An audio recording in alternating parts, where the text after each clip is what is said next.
Salam alaikum wa rahmatullahi ta'ala wa barakatuhu. Je m'appelle Khali Mamadou Diallo. Je fais cette vidéo alerte que j'adresse au président de la République islamique de Mauritanie pour lui dire qu'il y a urgence. Il y a encore urgence, monsieur le président. Monsieur le président, ce qui se passe dans le village de Ngaoulé ou Meisse, à 300 km de Nouakchott, situé dans le département, le nouveau département de Tékan, dans la région du Trarza, mérite une attention particulière et que cette attention ne soit pas une attention communautariste ou une attention régionaliste, mais bien une attention mauritanienne, tout simplement. Monsieur le Président, quand nous faisons ces vidéos que nous vous adressons, c'est parce que nous sommes en mesure de le faire en tant que citoyens et de vous dire que nous, la population, quand nous sommes victimes de l'arbitraire, nous n'avons pas besoin d'être de la région pour en parler. Non, nous en parlons parce que nous sommes Mauritaniens. Monsieur le Président, ce qui se passe en Ngaoulé mérite une attention particulière et des décisions rapides. D'abord, la première décision qu'il faut prendre, c'est qu'il faut diligenter une mission très rapidement pour aller sur les terres de Ngaoulé, discuter avec les populations pour régler le problème qui se pose. Ngaoulé n'a pas un problème avec l'État. Ngaoulé a un problème avec 5 personnes ou 6 personnes qui ont exproprié leurs terres, avec la complicité de certaines personnes qui sont proches du village. On ne sait pas, on aimerait bien savoir. Monsieur le Président, depuis 2010, la population de Ngaoulé a perdu plus de 900 hectares qui sont exploités par des Mauritaniens privés. Et cette population est propriétaire de ces terres. Aujourd'hui, elle veut entrer en contact et reprendre ces terres. Elle veut l'arbitrage de l'État mauritanien. On n'a pas besoin de bruit. On n'a pas besoin de les... Comme ça s'est passé hier, 3 novembre, il y a 13 personnes qui ont été arrêtées à Ngaoulé parce qu'elles ont refusé que les machines exploitent leurs terres sans qu'on leur parle. Monsieur le Président, il y a urgence.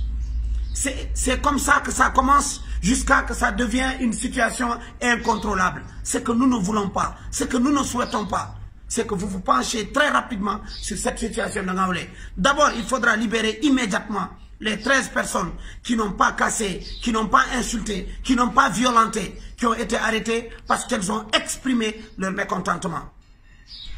On ne peut pas empêcher les Mauritaniens de s'exprimer, d'exprimer leur colère de manière pacifique, d'exprimer leur ressenti, parce qu'ils appartiennent à ce pays-là. Ils appartiennent à cette Mauritanie-là.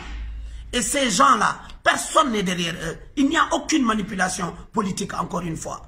Pour que les choses soient très claires, ces populations veulent entrer en droit de leur terre, en possession de leur terre. Ces populations veulent une oreille attentive qui les écoute. Mais qu'est-ce que cela coûte à l'État mauritanien de mettre une mission en place à Ngaoulé pour aller parler aux protagonistes, aux gens qui ont bénéficié de ces terres, mais à ces populations qui sont propriétaires légaux de ces terres? Qu'est-ce que ça coûte à l'État?